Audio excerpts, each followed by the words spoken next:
Sziasztok!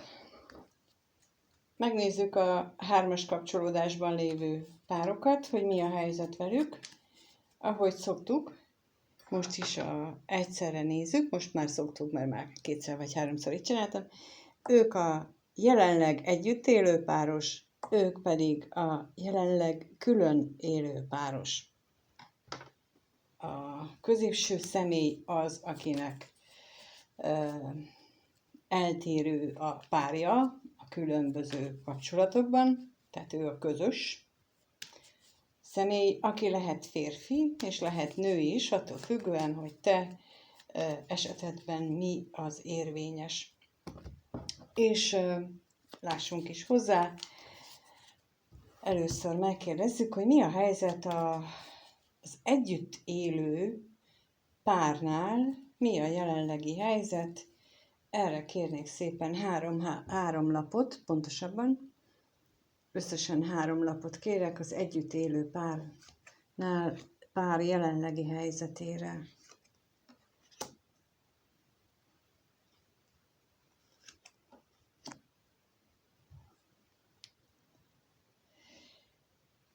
És akkor a külön élő pár jelenlegi helyzetére, akik most nem együtt élnek, azoknál mi a jelenlegi szituáció, mi a jelenlegi helyzet, akik nincsenek együtt.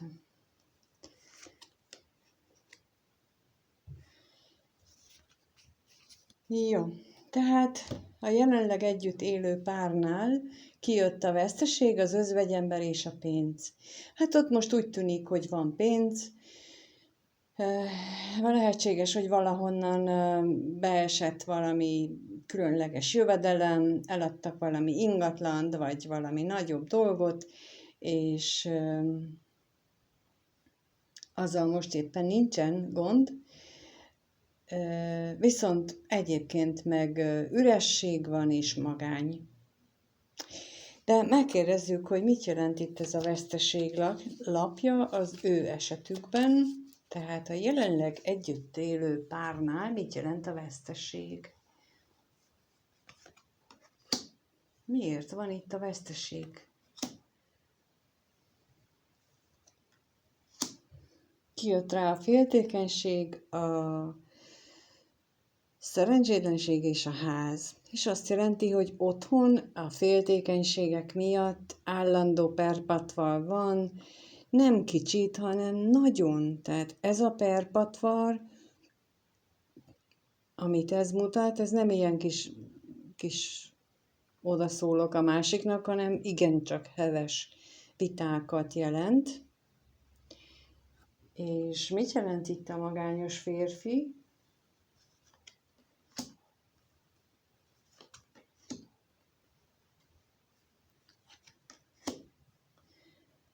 Ellenség, üzenet és örvendezés, és itt ellentmondás van tulajdonképpen. Ugye a magányos férfi egyrészt azt jelenti, hogy magányt élnek meg, ez a társas magánynak a tipikus helyzet vagy jele. Ugyanakkor belül pedig nem csak, hogy magányosak, hanem folyamatos küzdelmük van magukkal.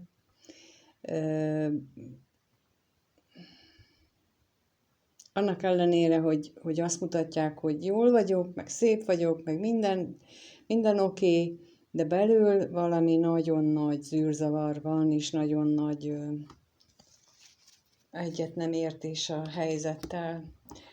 Abban a kapcsolatban, ahol nem élnek együtt jelenleg, ott kijött a lelkész, az özvegyember ugyanúgy, és a szerencsétlenség. És itt nekem ezek a lapok azt mondják most, hogy itt egy nagyon mély kapcsolat van, nagyon mély kapcsolódás van közöttük, de magányosak, hát ha nincsenek együtt, vagy hát nem élnek együtt, de nem biztos, hogy nincsenek együtt. És a szerencsétlenség itt jelen esetben én inkább a szenvedélyt érzem, de mindjárt rá is kérdezünk, hogy mit jelent itt az özvegyember. Mit jelent itt az özvegyember?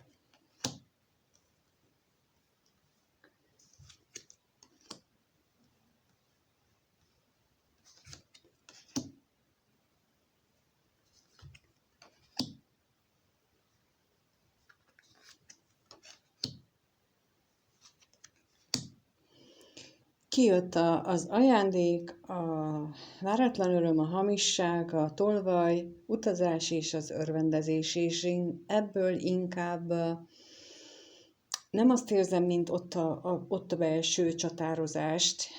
Itt sokkal inkább azt érzem, hogy a magány az azért van itt, mert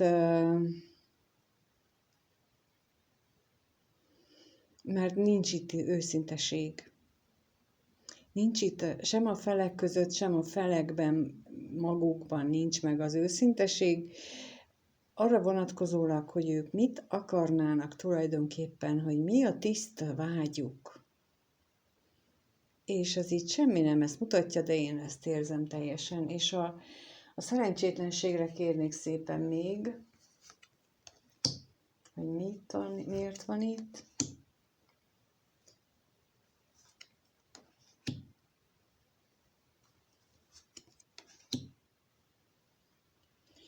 Kijött a féltékenység, az özvegyasszony, a halál és a gondolat. És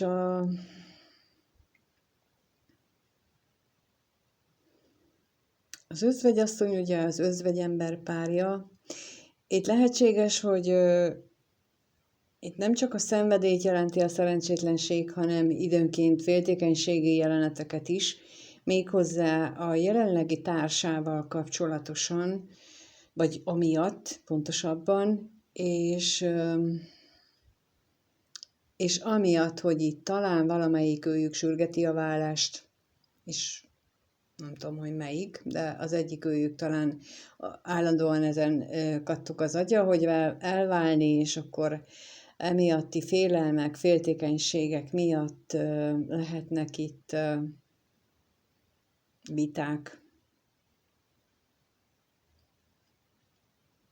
De inkább itt a szerencsétlenség esetén inkább itt a szenvedélyt, a tüzet érzékelem, mint ott a másiknál, ahol ott a nagyon-nagyon heves, akár tettlegességig elmenő veszekedéseket is. Jó, akkor megnézzük azt, hogy a jelenleg együtt élő páros férfi tagja, akit itt férfivel jelölünk, mindegy, hogy ő a nő a te esetedben, tehát itt, akit férfivel jelölünk, a férfi tag az számít, tehát a jelenlegi együtt élő párosnak a férfi tagja mit gondol az ő párjáról, együtt élő, akivel ő együtt él, arról a párjáról mit gondol ő, és akkor ide 2-2 lapot kérek szépen. Mit gondol ő a párjáról? És a nő mit gondol a középső személyről?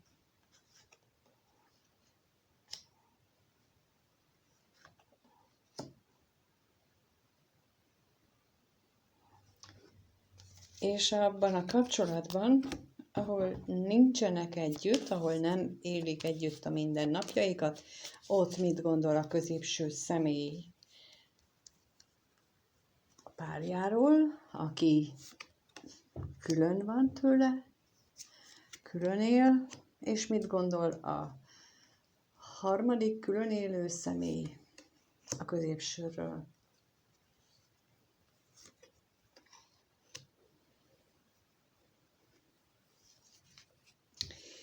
Jó, tehát akkor a együtt élő párosban a középső személy az ottani párjáról azt gondolja, hogy ő a párja, aki elég sokat beszél neki. Miről kommunikál? Mi ez a kommunikáció? Mi ez a kommunikáció?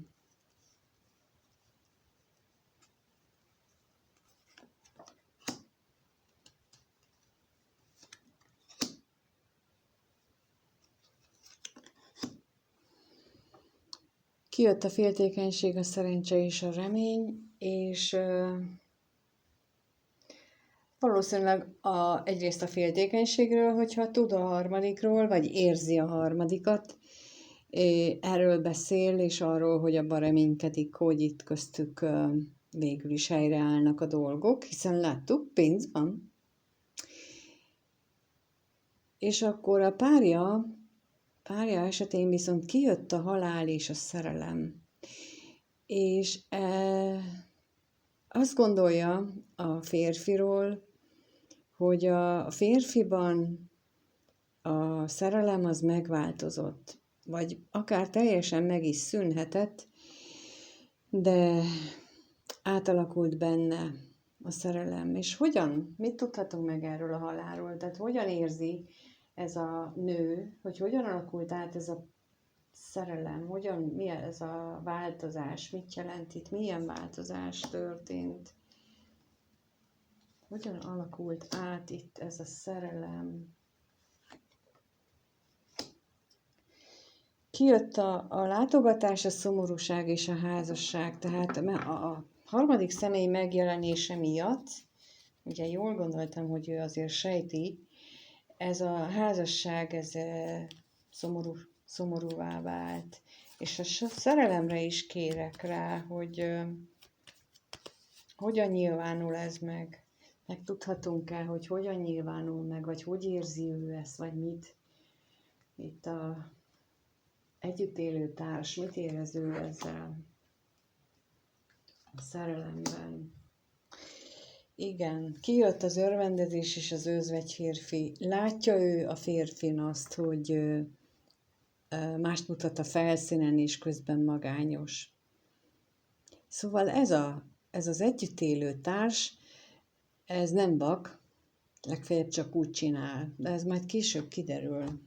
Szóval ő nagyon is látja, hogy a férfival mi történik. És akkor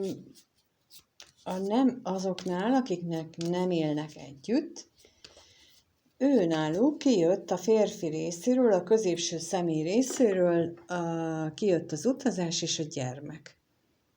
Hogy ő azt gondolja az új párjáról, hogy egy új életbe kezdett, egy új kapcsolata van, tehát valami újba kezdett, de nagyon. És megkérdezzük, hogy akkor erről tulajdonképpen mit gondol, mi az az utazásra kérünk rá pluszba, hogy vélekedik ő erről az új életről.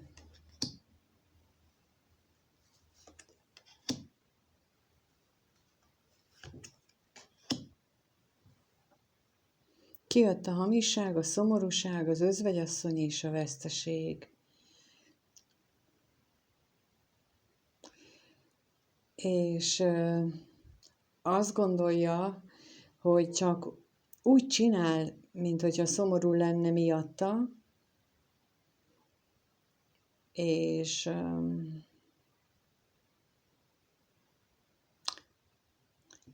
vagy pontosabban nem azt mondom, hogy úgy csinál, hanem hogy nem árulja el azt, hogy ő szomorú miatta, mármint a férfi, és hogy mennyire hiányolja a nőt.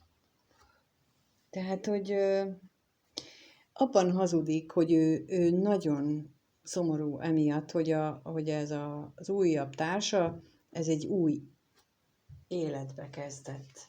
Hát nélküle, mert ugye nem együtt élnek, de még rákérdezek a gyermekre, mit jelent itt az ő gondolataiban. Mi történik itt az ő gondolataiban?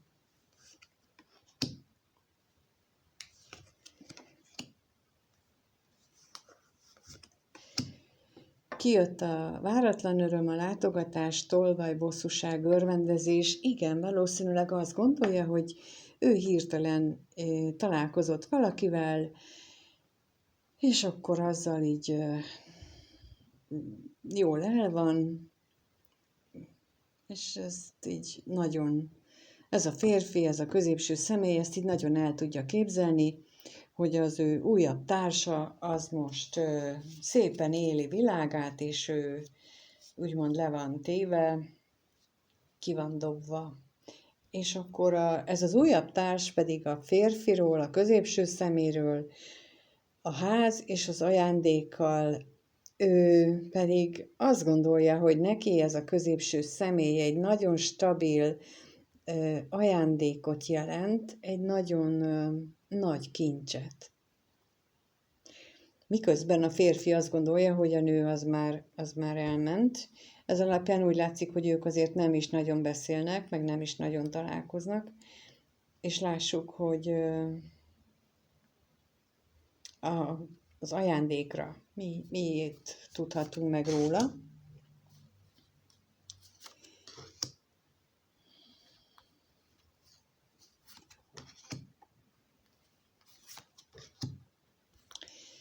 Kijött rá az ellenség, az özvegyember, a szerencsétlenség és a szerencse. Tehát itt ez a ház és az ajándék valóban a férfira, a középső személyre utal, hogy őt egy stabil, egy hosszú távú ajándéknak tekinti, még akkor is, hogyha ezzel időnként magában megküzd, még ha ezzel időnként magában nem is ért egyet, és ez belső vitát okoz benne, de alapvetően mégis számára ez a középső személy egy nagyon értékes és nagyon stabil valaki, aki miatt ő nagyon magányos. Vagy azt érzi, hogy a férfi nagyon magányos nélküle. Ami ugye ki is jött az előbb, hogy valóban magányos a férfi nélküle. Jó, akkor megnéztük a gondolataikat. Akkor megnézzük, hogy ők mit éreznek egymás iránt. Megnézzük azt, hogy mit éreznek egymás iránt ebben a két kapcsolódásban.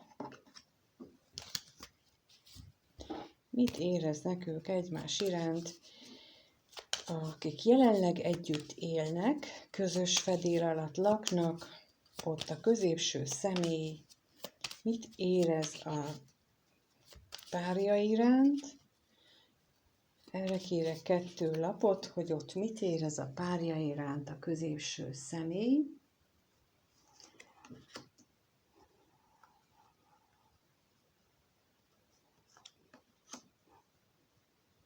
És a párja mit érez a középső személy iránt.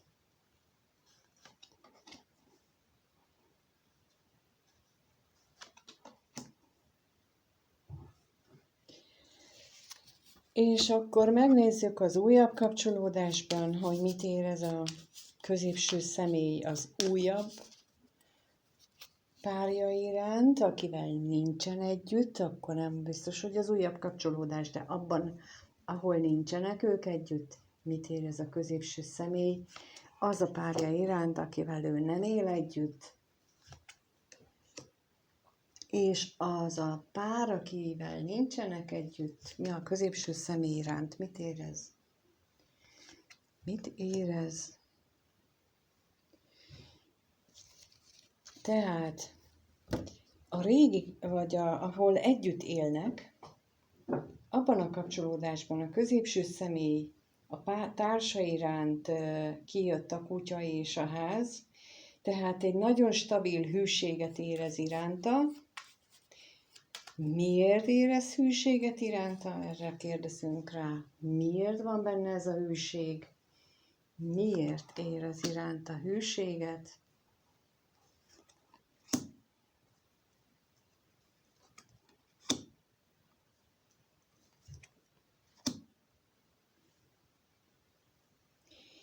Kijött a váratlan öröm, az özvegyember, a halál és a pénz. És a házra is kérnék szépen.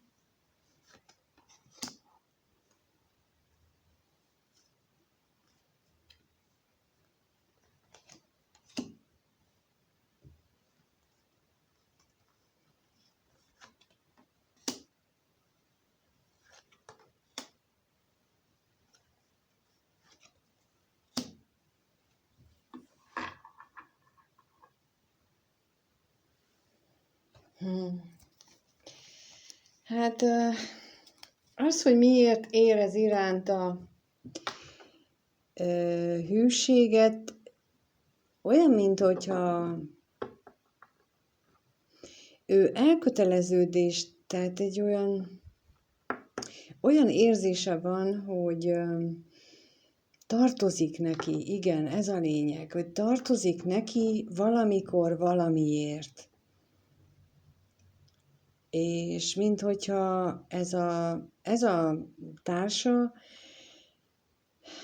ez valamikor valami jót tett volna vele, vagy pedig azért érzi ő ezt a mély hűséget iránta, ezt az elkötelezettséget, mert mindennek dacára ott tartja maga mellett.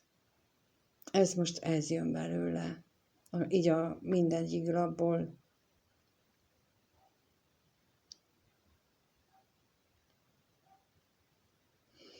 Annyira alulértékeli magát ez az ember, hogy mint egy megtűrt kutyának érzi magát, bocsánat, ott, és hálás azért, hogy őt megtűrik.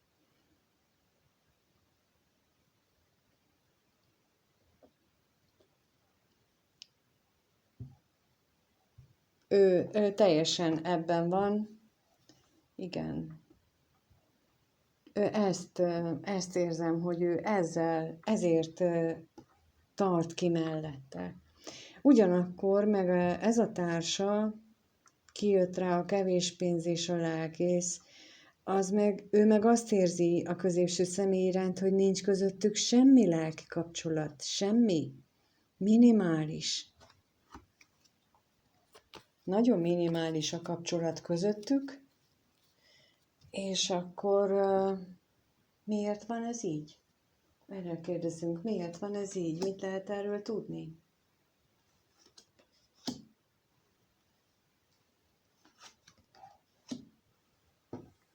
Kijött rá az ajándék, a féltékenység és a házasság, és a kevés pénzre, és ebből az jön, hogy a múltban, még mielőtt a harmadik személy betoppant volna, ez a társ, ő úgy érzi, hogy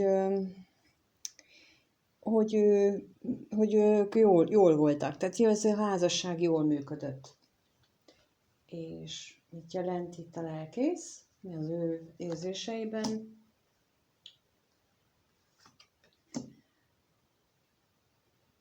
Hopp-hó. Hová?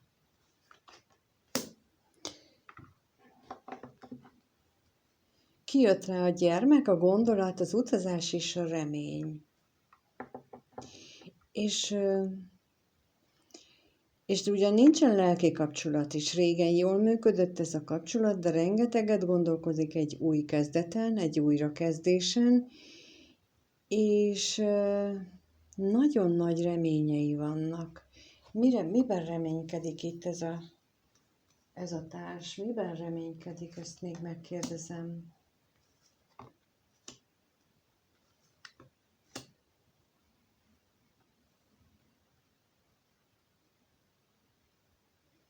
Kijött rá az özvegyasszony, a látogatás és az állandóság,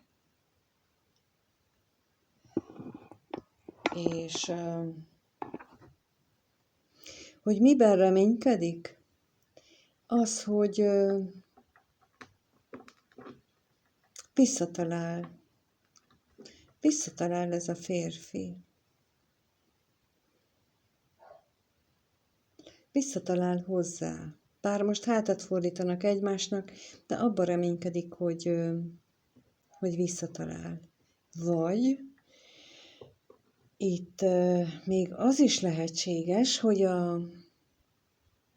ennek a nőnek is valaki bekopogtatott harmadik vagy negyedikként. És abban reménykedik, hogy hogy az a személy, az megmarad állandóra. Hát erre majd rákérdezünk később. Megnézzük most azt a kapcsolódást, amelyikben most nem élnek együtt. Ott a középső személy részéről az érzései az itteni párja iránt, ott kijött a hamisság és a váratlan öröm. És hát ez egy nem teljesen őszinte örvendezést jelent, vagy mutat, de mit jelent itt a hamisság? Rákérdezünk. A középső személy részéről mit jelent itt a hamisság?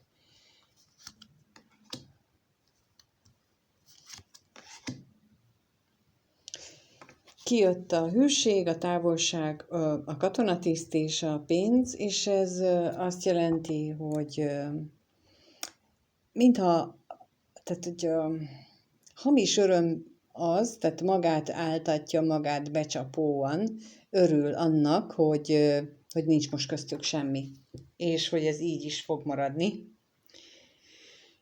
Hogy ez a távolság, ez így fog maradni. És a fel nem vállalt párja részéről pedig kijött a bíró és az özvegy férfi, és ez esetben pedig ő azt érzi a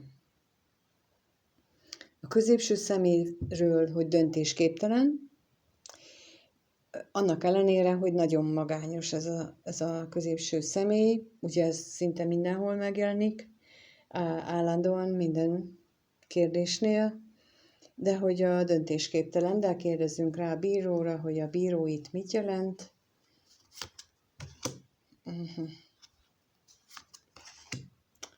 Jó, kijött rá az állandóság és az ajándék, ugyanakkor ez a nem együtt élő, tehát személy, ebben a 3-as kapcsolódásban, akivel nem él együtt, ez a középső személy, ő azt gondolja, hogy vagy úgy érzi, hogy ez a férfi, ez az ő isteni párja, ez egy égben elrendeltetett dolog, előző életbeli kapcsolódás, szóval ilyen nagyon mély, nagyon nagy dolgokat gondol, és az özvegy férfival kapcsolatosan mit lehet tudni?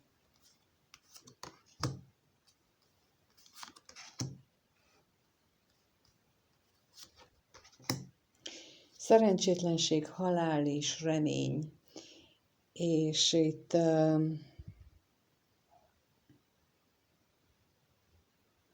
hogy nagyon reménykedik. Tehát azt érzi, ez a vagy a nem együtt élő harmadik személy, hogy döntésképtelen ez a középső személy, de a reményeit is már feladja lassacskán, mert olyan szerencsétlennek érzi ezt az egész helyzetet, függetlenül attól, hogy ezt egy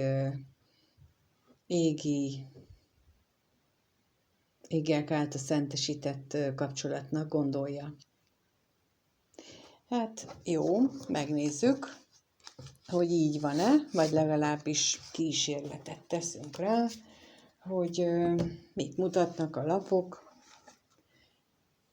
arról, hogy lesz-e változás, illetve itt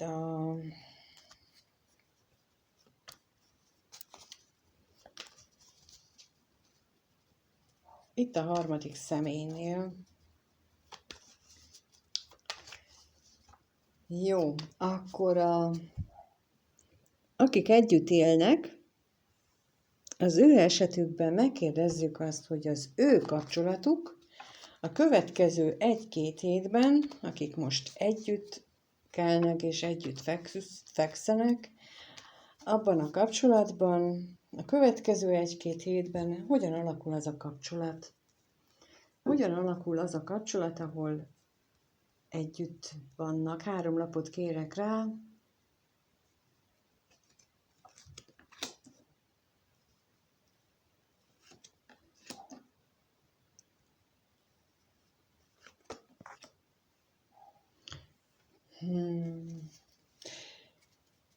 Ebben akik együtt élnek, azoknál kijött a pénz, a ház, a betegség. Az jött, amikor a pénzlapját leraktam, hogy ameddig tart a pénz, ameddig van pénz, és amíg van a vagyomból, addig itt minden rendben lesz, függetlenül attól, hogy egyébként ez az egész kapcsolat halódik.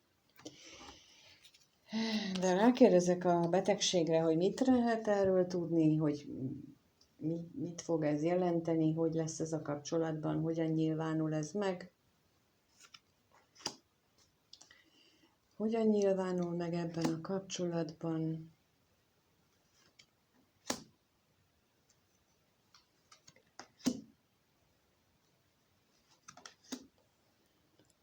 Örvendezés, özvegyember, bíró, szerencsétlenség és ellenség, és tulajdonképpen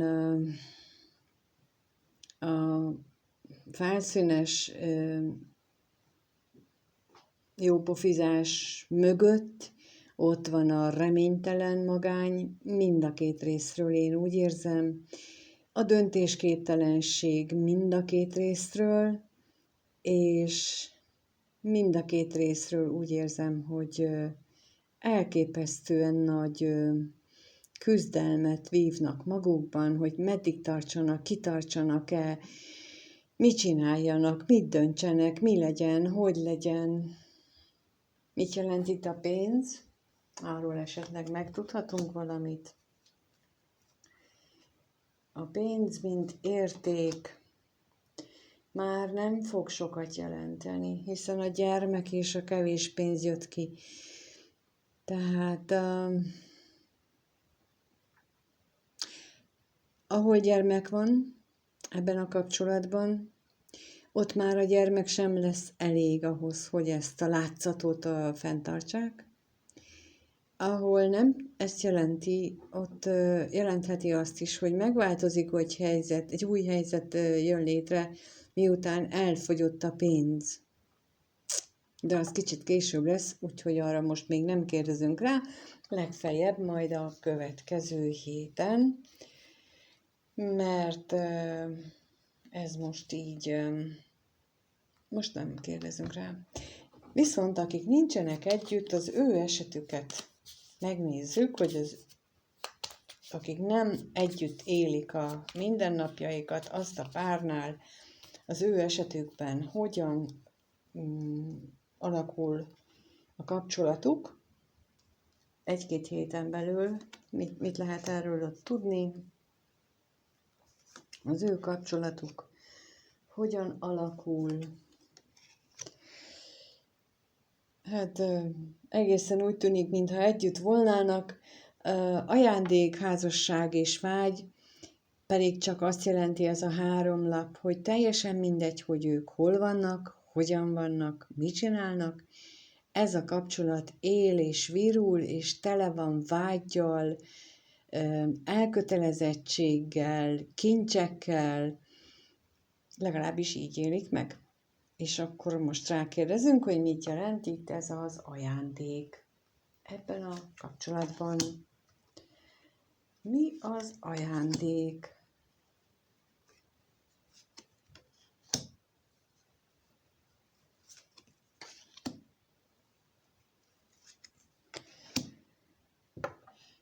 Kijött az üzenet, a pénz, az ellenség, a veszteség és a szerelem, és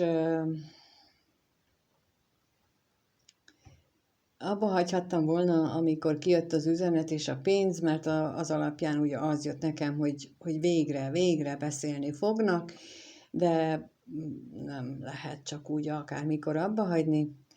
És a következő lapok viszont arról beszélnek, hogy végre beszélni szeretnének, csak megint nem jön össze, és ennek a szerelmük látja a kárát. Mert valamelyikükben is most bármelyik szóba jöhet, tehát nem csak a középső személy, de lehet, hogy a másik is lemondja, megakadályozza, tehát nem áll bele ebbe, hogy ők beszéljenek, így aztán meghiúsul ez a beszélgetés. Az is lehet, hogy mondjuk pont alkalmatlan időpontban tudnának beszélni egyiknek, másiknak, és azért ez veszteséget okoz, legalábbis a szerelem tekintetében mindenképpen. És megkérdezem még itt, hogy a házasság miért van itt, az mit jelent?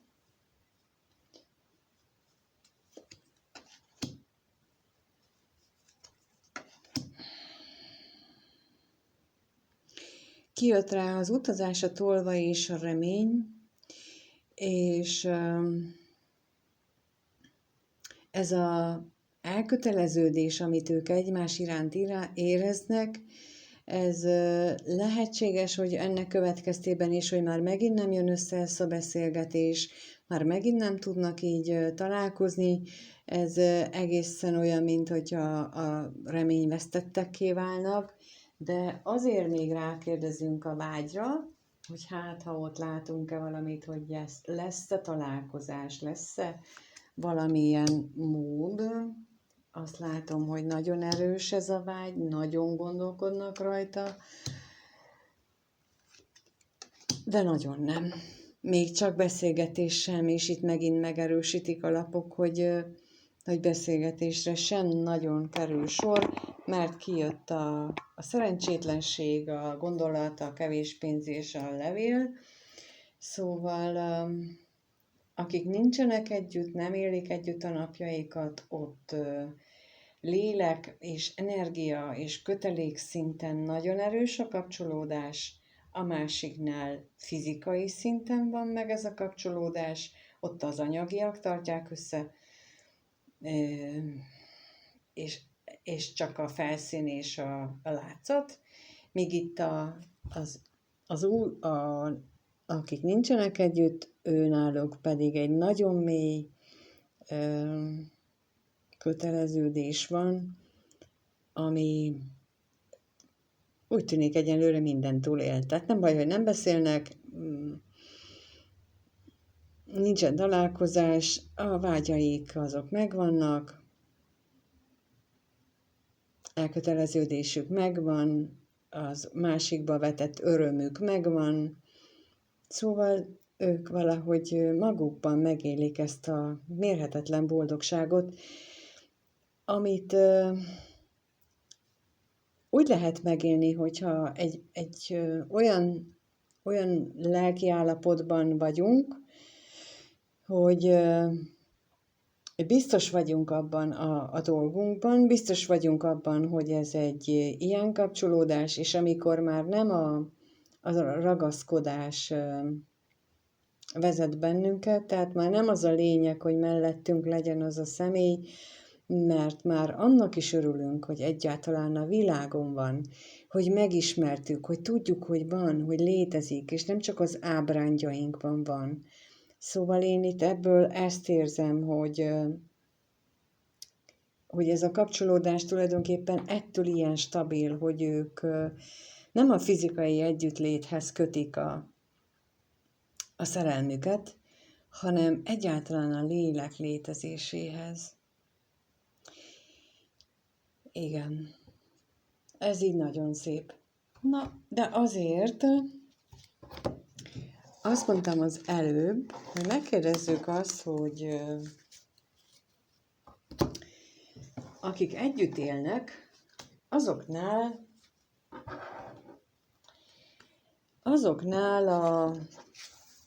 a nőnek van-e párja? Mit lehet megtudni az együtt élő párkapcsolat nő tagjánál, tehát aki nem a középső személy, hogy neki van-e az életében a párján kívül, a férjén kívül, vagy az elkötelezett, tehát akivel együtt él, azon kívül van-e valaki az életében, és akkor erre kérünk rá. És a szerelmes férfi lesz az, aki kívülálló, és az özvegy férfi pedig az, aki az ő jelenlegi társa. Jó? Bocsánat, csak így pontosítom, hogyha így a kezemet vezetik, akkor, hogy tudjam, úgy utána tudjuk, hogy ki itt jelent, jó? Tehát van-e neki társa, van-e neki valaki, mert ugye ott az előbb kijött, hogy lehetséges, hogy ő is megismerkedik valakivel, tehát most arra vagyunk kíváncsiak, hogy megismerkedik-e valakivel, vagy mi a helyzet vele, mit tudhatunk meg ő vele kapcsolatosan. 5 lapot kérek, mit tudhatunk meg ő vele kapcsolatosan.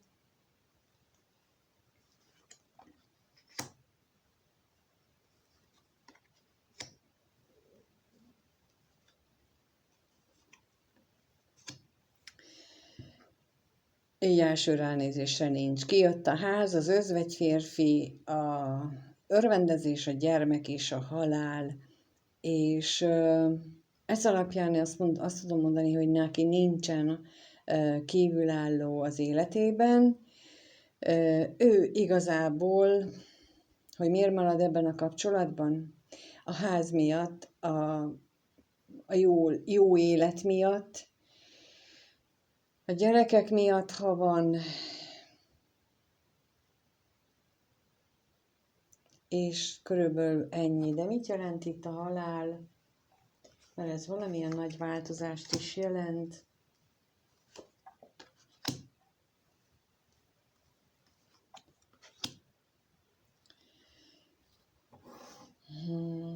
Kijött rá a levél, az ellenség és a szerencse, és lehetséges, hogy ez a pénzzel van összefüggésben, amit az előbb láttunk, hogy amíg van a pénzből, addig jól élnek. Lehetséges, hogy az ott is mutatta az előbb, hogy kezd fogyóban lenni, és itt is azt gondolom, hogy ez a halállal, hogy nem teljesen úgy alakulnak, tehát az ugye kezd elfolyni, és kezd megváltozni így az ő elképzelése ezzel a kapcsolattal, de egyelőre őt nem érdekli az, hogy most nagyon magányos a férfi, látja, tudja, oké, de ő élni szeretné az életét, mert ő neki az örvendezés és a vigadalom és a ház az sokat jelent. Erre megint, és ha van gyermek, akkor ugye ez egy család, és ez a család fogalma, ez annyira nagyon belénk van súlykolva évszázadok óta, hogy az muszáj, és régen volt is helye. De ma már, amikor nem működnek, ennyire nem működnek, mert már olyan sebeket hozunk az őseinktől magunkkal, hogy képtelenek vagyunk normálisan párt választani, már a párválasztásban is a felmenőinktől kapott sebes mintájú párt választjuk, innentől fogva ez kódolva van, hogy ez nem lehet jó, ez a kapcsolat. Ebből csak az az út vezet ki, ahogyha a következő nemzedéknek azt szeretnénk már átadni, hogy ők boldogok legyenek, akkor nekünk kell dolgozni magunkon, legalábbis én ezért kezdtem neki ennek a munkának, hogy én azt szeretném, hogy én az utánam következőknek, a gyerekeknek, az unokáknak, azoknak már ne kelljen ezzel szembesülni. Úgyhogy én itt ebben az esetben ennek a nőnek is inkább ezt javasolnám, mint hogy ilyen foggal körömmel ragaszkodok ahhoz, a házhoz és az örvendezéshez. Inkább azt javasolnám, hogy álljon neki és dolgozzon magán, derítse ki, hogy miért benne ez a ragaszkodás, miért fél ő maga lenni, hiszen semmi nem jött ki köztük érzelem, egyáltalán semmilyen érzelem nem jött ki köztük.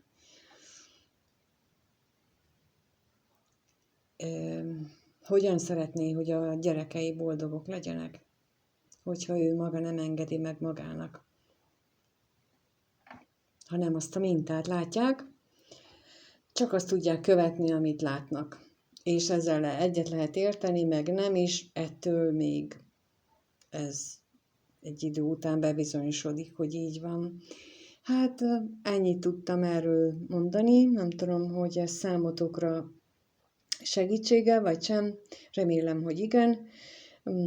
Köszönöm szépen, hogyha itt voltatok, megnéztétek, és lájkoljátok, meg feliratkoztok, meg megosztjátok a videót, meg a véleményeteket is, és mindenkinek minden jót kívánok, minden érintetnek, és